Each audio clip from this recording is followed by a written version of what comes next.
19절의 말씀 함께 찾아봅니다. 에베소서 3장 14절로 19절입니다.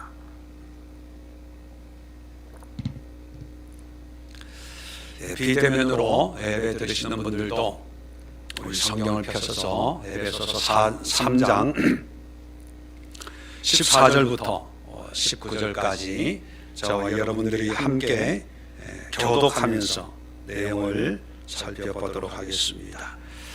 신약성경 313면 14절 제가 먼저 읽겠습니다. 이러므로 내가 하늘과 땅에 있는 각 족속에게 그의 영광의 풍성함을 따라 그의 성령으로 말미암아 너희 속사람을 능력으로 강건하게 하시오며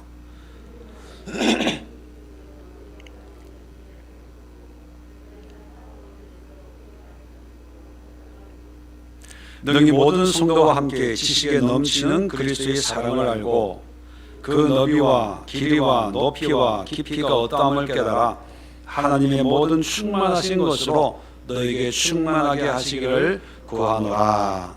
아멘.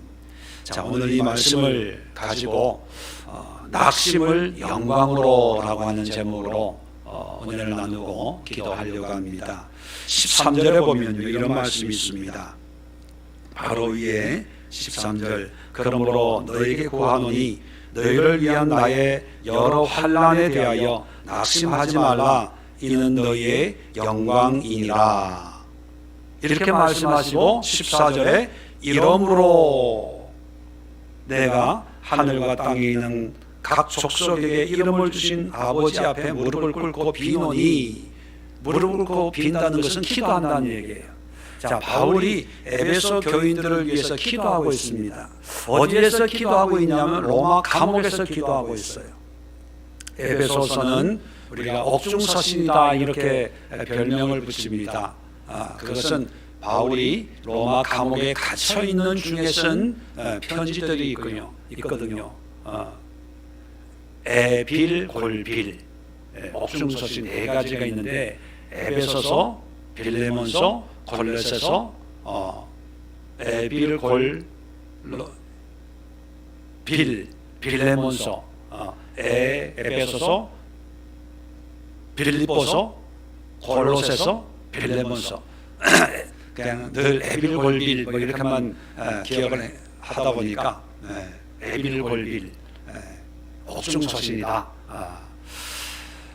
빌립보서 설교를 할 때도 말씀드렸지만 이 감옥에 갇혔다는 것은 그렇게 기분 좋은 게 아니거든요. 그리고 경범죄로 갇힌 것이 아니라 중범죄로 로마의 황제를 대적하는 그런 중범죄로 갇혀 있습니다. 그런데도 두려워하거나 염려하지 않고 오히려 바울이 감옥에 갇힌 것에 대해서 낙심하고 두려워하는 사람에게 뭐라고 얘기하냐면 이는 너의 영광이니라. 오히려 영광이래요. 그러니까 걱정할 게 없다는 거죠. 자, 이런 염려하는 에베소 교인들을 위해서 바울이 기도하는데 뜬금없이 왜 기도할까? 14절부터 19절까지의 내용은 우리가 익히 잘 알고 있는 그런 말씀일 수 있습니다. 그런데 이 말씀이 어떤 의미에서 또 바울이 어떤 의도로 이런 말씀을 하고 있는지 그걸 알아야 이 말씀에 담겨져 있는 의도를 알거든요. 왜 감옥에서 에베소 교인들을 위해서 기도하고 단지 에베소 교인들만이 아니라 기도의 대상이 땅에 있는 각 족속에게 이름을 주신 아버지 앞에 무릎을 꿇고 비노니 하나님 앞에 모든 사람들을 위해서 기도하고 있어요. 그 기도하고 있는 이유를 이제 14절에 보면 이러므로라고 하는 말로 앞에 있는 말씀을 받아서 이어가고 있는데 이 이러므로라고 하는 이 말의 의미가 뭐냐면 헬라어로는요 두 단어가 합쳐져 있는데 토우토우라는 아우토스라는 말인데 그게 변형이 돼서 토우토우인데, 아우토스란 말은 우리가 보통 문법적으로 지시대명사, 이것이다 저것이다 하는 어떤 그 의미를 가지고 있고, 그 다음에 카린이라는 전치사가 붙어 있는데, 이 카린이라는 말은 뭐뭐 때문에 뭐뭐 한 이유로 이런 의미를 가지고 있습니다. 다시 말하면 이러므로라고 하는 이 말은 이런 이유 때문에 그런 뜻이에요. 그래서 영어 성경을 보면 for this reason 이렇게 번역을 해놨어요. 아주 간단하게 쉽게 번역을 했죠. 이러한 이유 때문에 그런 뜻이에요. 이 기도는 그냥 바울이 에베소 교인들을 위해서 충무 기도하는 그런 일반적인 기도가 아니라 이런 이유 때문에 기도하고 있는 거예요. 그럼 무슨 이유냐?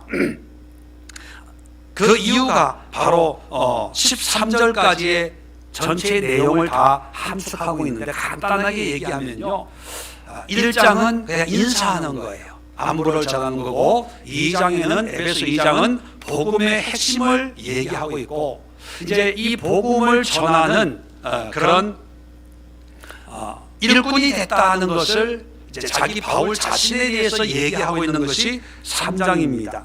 3장 7절 보면 이 복음을 위하여, 지금까지 복음에 대해서 이제 설명을 하고 있다가, 이 복음을 위하여 그의 능력이 역사하는 대로 내게 주신 하나님의 은혜의 선물을 따라 내가 일꾼이 되었노라. 내가 왜 이런 사도의 일을 하고 있는지, 왜 복음을 전하고 있는지 그 이유를 설명하고 있습니다. 좀 더 볼까요?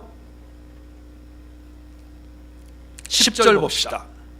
3장 10절, 이는 이제 교회로 말미암아 하늘에 있는 통치자들과 권세들에게 하나님의 각종 지혜를 알게 하려 하심이니, 하나님의 일꾼으로 내가 부름을 받아서 복음을 전하고 교회를 세우는 것은 단지 사람들을 모아놓고 내 사상이나 이론을 전하고 전파하는 목적이 아니고, 하나님의 각종 지혜를 알게 복음을 전하는 거라는 거예요. 그러니까 감옥에 갇힌 것이 내가 잘못해서 죄를 져서 감옥에 갇힌 것이 아니라 하나님의 복음을 전하는 일꾼으로 내가 부름을 받아서 이 복음을 전하다가 감옥에 갇힌 것이기 때문에 13절에 보면, 그렇기 때문에 너희에게 구하노니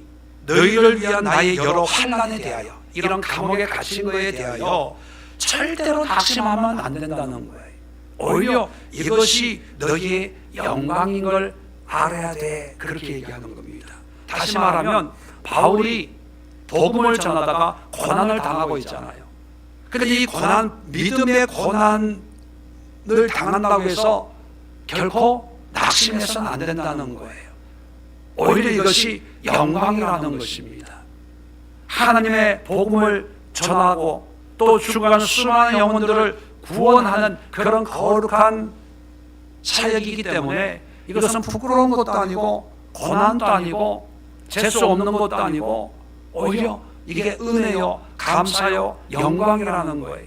자, 이런 이유 때문에 14절에 이러므로, 이런 이유 때문에 내가 하나님 앞에 기도한다는 거예요. 그러면 16절부터 19절까지의 기도의 내용은 그냥 잘 먹고 잘 살게 해달라는 그런 의미가 아니라, 어떤 환경, 어떤 고난에도 굴하지 않고 고난 속에 하나님의 영광을 드러낼 수 있도록, 고난 속에 복음을 전할 수 있도록, 고난 속에 하나님의 지혜를 알고 또 그 지혜를 드러낼 수 있는 그런 삶을 살아가는 성도가 될 수 있도록 기도하는 거예요. 이해되시겠어요? 자, 그러면 오늘날 같은 코로나19 같은 이런 어려운 환경을 살아가고 있다 하더라도 낙심될 수밖에 없는 환경이죠.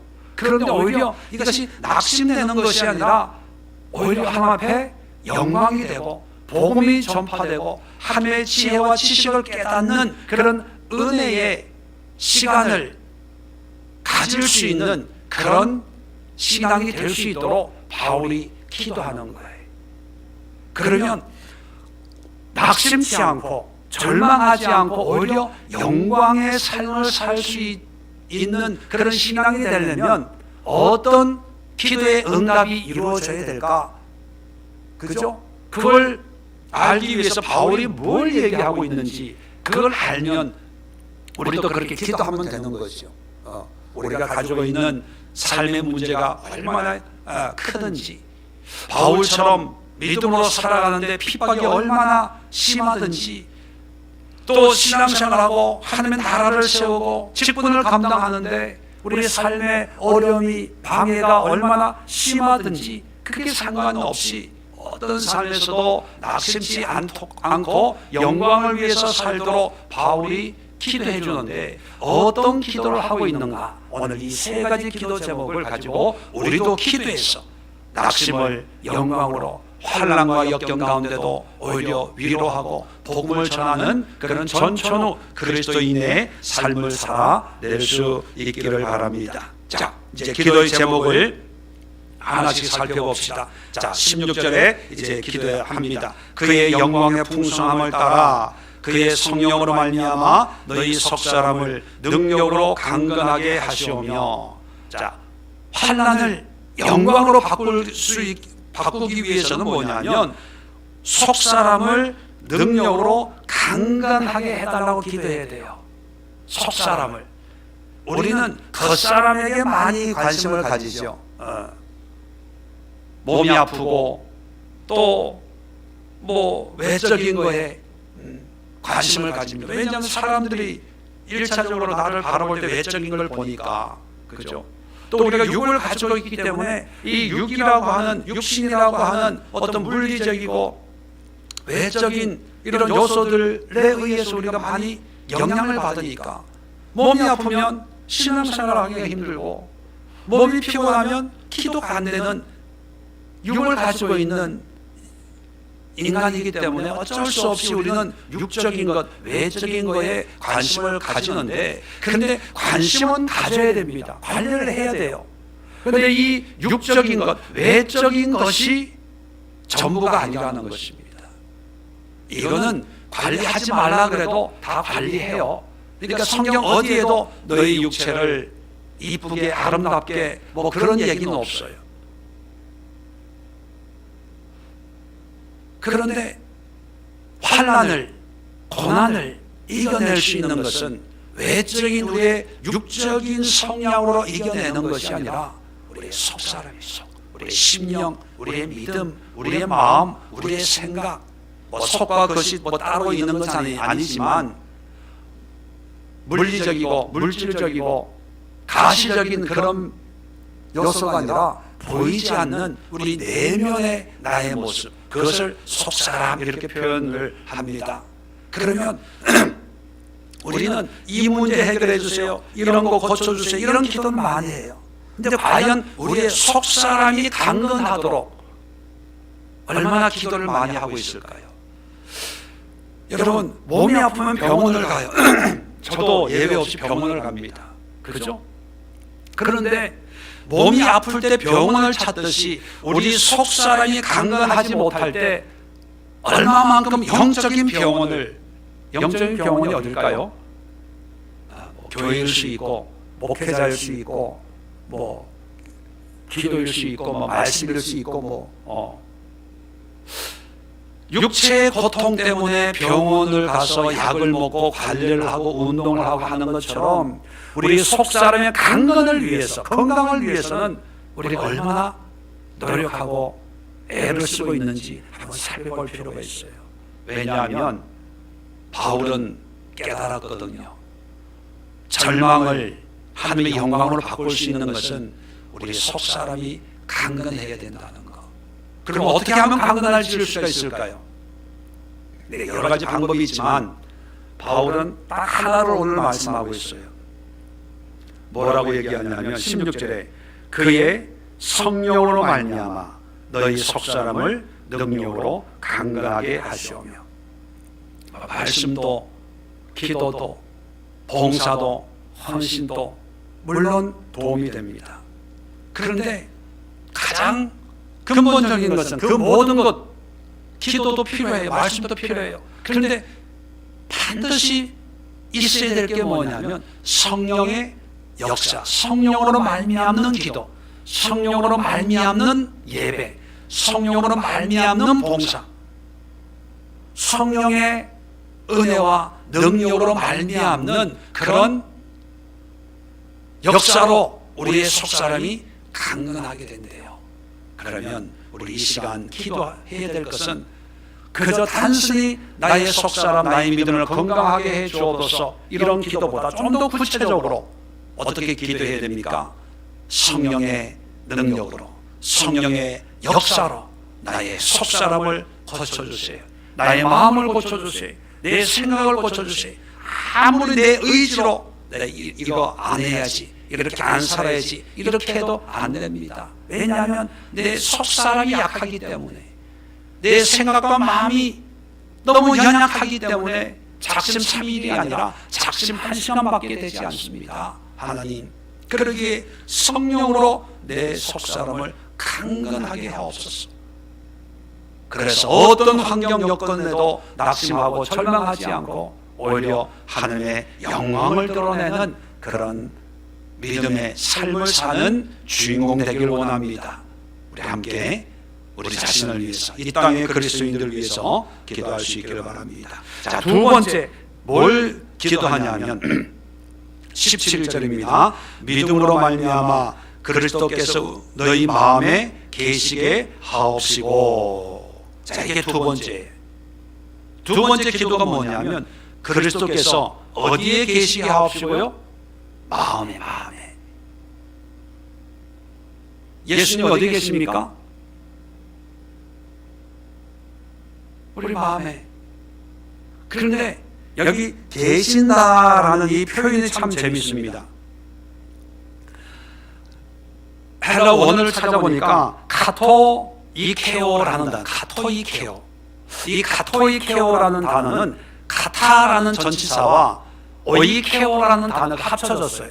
이 카타라는 단어는 뭐뭐로부터 뭐뭐에 의해라고 하는 그런 접두사고요. 오이케오라는 말은 오이코스라는 말 들어보셨어요? 오이코스 전도. 이 오이코스라는 말이 집이라는 뜻입니다. 집. 오이케오라는 말은 집에 산다 그런 뜻이에요. 그러면 계시게 하옵시고라는 것은 뭐냐면 예수님이 우리 마음을 집으로 삼아서 여기에 거주하는 거예요. 한번 방문하는 것이 아니라 예수님이 우리 마음에 입주해가지고 우리 마음에 눌러 사는 거예요. 그러면 예수님이 우리 마음에 눌러 산다는 것은 어떤 의미냐? 그것은 뭐냐면 우리의 마음과 생각을 예수님이 다 주관하시고 관리하시고 통제한다는 의미거든요.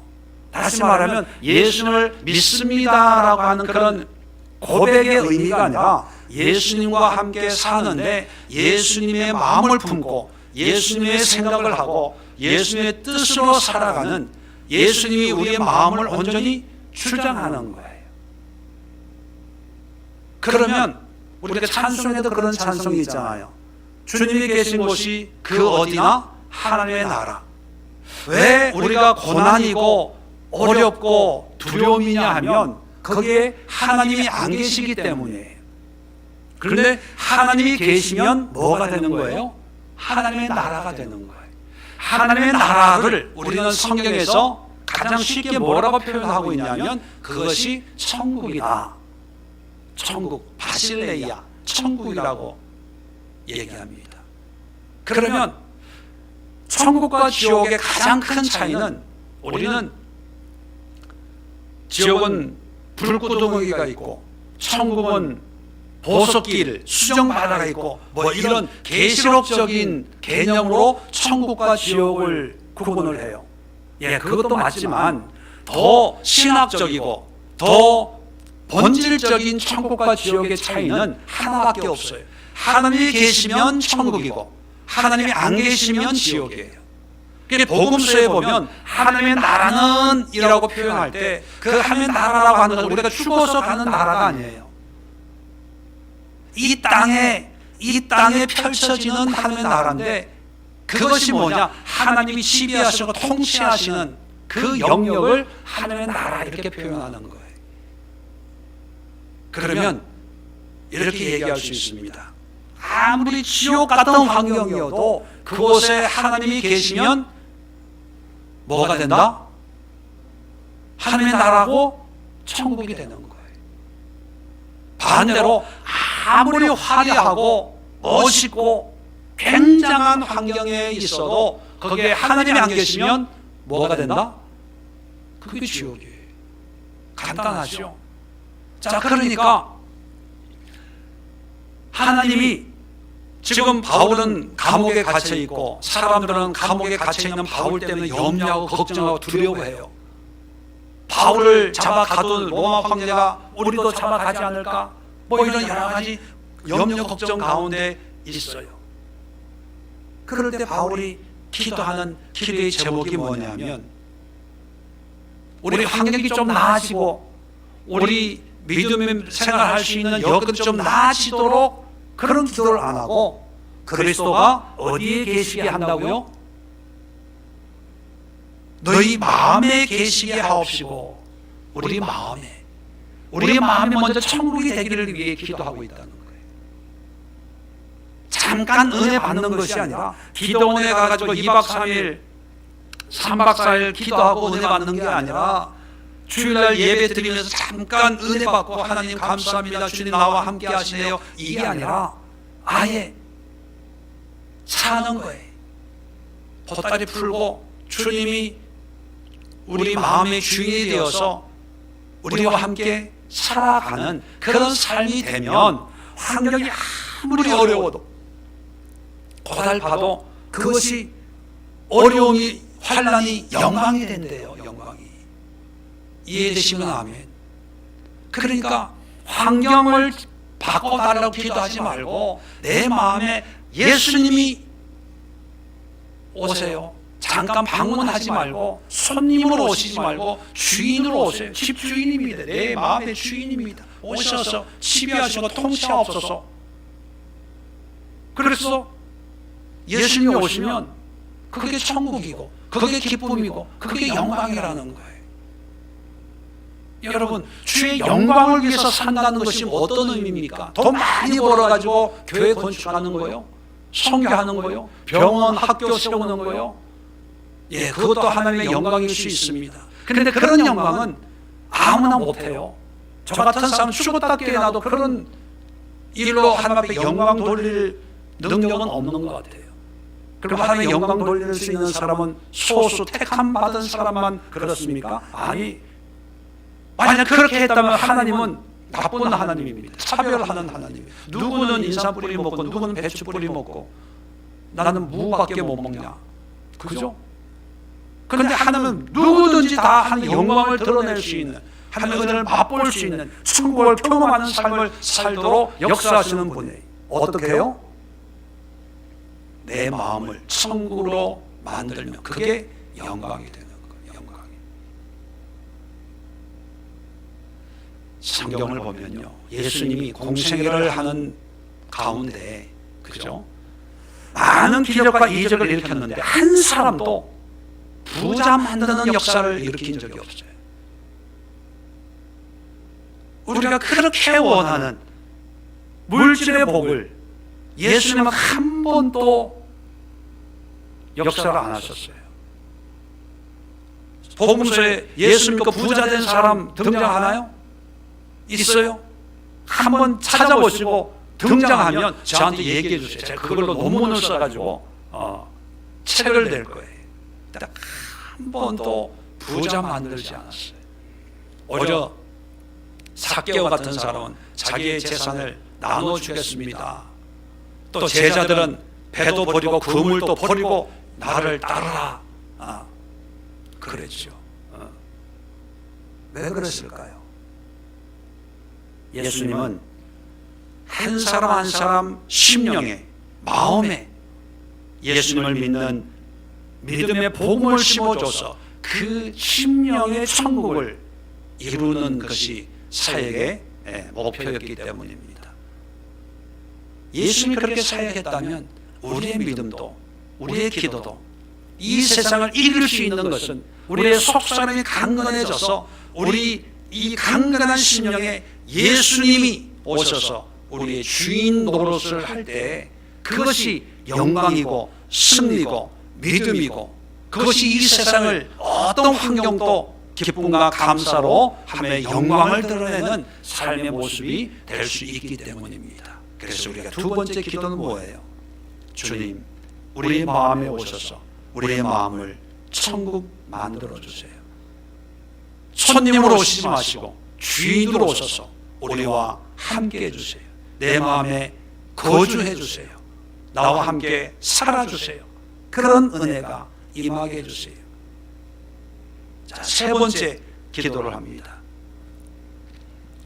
자, 계속해서 17절 끝부분에 보면 너희가 사랑 가운데서 뿌리가 박히고 터가 굳어져서 너희 모든 성도와 함께 지식에 넘치는 그리스도의 사랑을 알고 그 너비와 길이와 높이와 깊이가 어떠함을 깨달아. 자, 17절 끝부분부터 이제 주제가 뭐로 바뀌냐면 사랑입니다. 사랑. 하나님의 사랑 가운데 뿌리가 박고 또 지식에 넘치는 그리스도의 사랑을 알고. 자, 사랑을 아는데 대충 아는 것이 아니라 19절에 보면 그 너비와 길이와 높이와 깊이가 어떠함을 깨달아야 된대요. 이건 뭐냐면 사랑에 깊이가 있고 넓이가 있고 높이가 있겠습니까? 이렇게 표현하는 것은요, 막연한 하나님의 사랑이 아니라 구체적인 사랑을 얘기하는 거예요. 하나님의 예수님의 구체적인 사랑을 깨달아야 된대요. 자, 그러면 우리가 지금까지 사랑 세상에서도 사랑에 관한 노래가 그렇게 많은데 우리 믿는 사람들도 하나님의 사랑, 우리 교회 이름도 예수의 사랑자가 들어가잖아요. 이렇게 사랑을 얘기하는 이유가 뭘까요?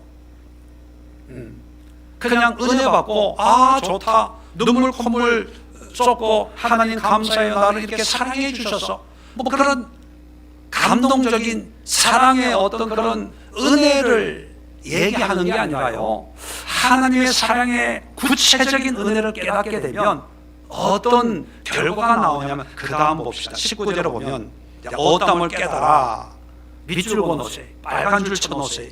박스에 넣으시고 별표에 넣으세요. 시험에 꼭 나옵니다.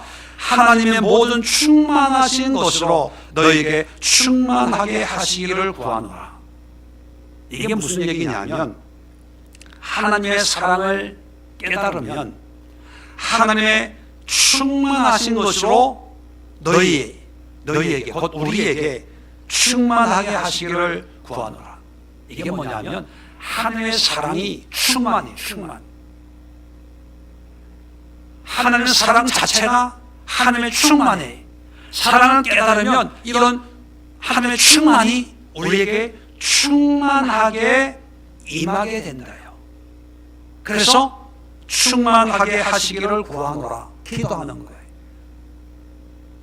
아니, 우리가 원하는 충만은 물질적인 것, 세상적인 것, 환경적인 것, 감옥에 갇혔어도 자유케 되는 것, 그죠?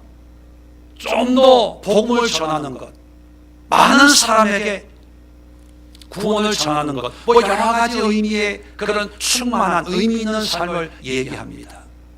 이런 삶을 위해서 물질도 있어야 되고, 시간도 있어야 되고, 건강도 있어야 되고, 명예도 있어야 되고, 권세도 있어야 되고, 지혜도 있어야 되고, 그런 얘기를 해요.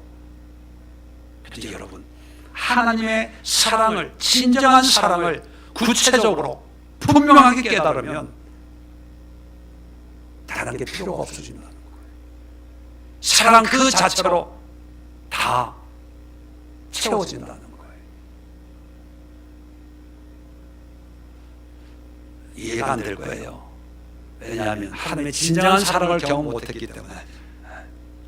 하나님의 사랑을 그 깊이와 넓이와 높이를 깨달아서 충만한 은혜의 그 사랑을 깨달으면 하나님의 사랑으로 감사해요. 더 이상 바랄 게 없어요. 이런 사랑을 내가 받았는데 뭐 더 필요하겠습니까?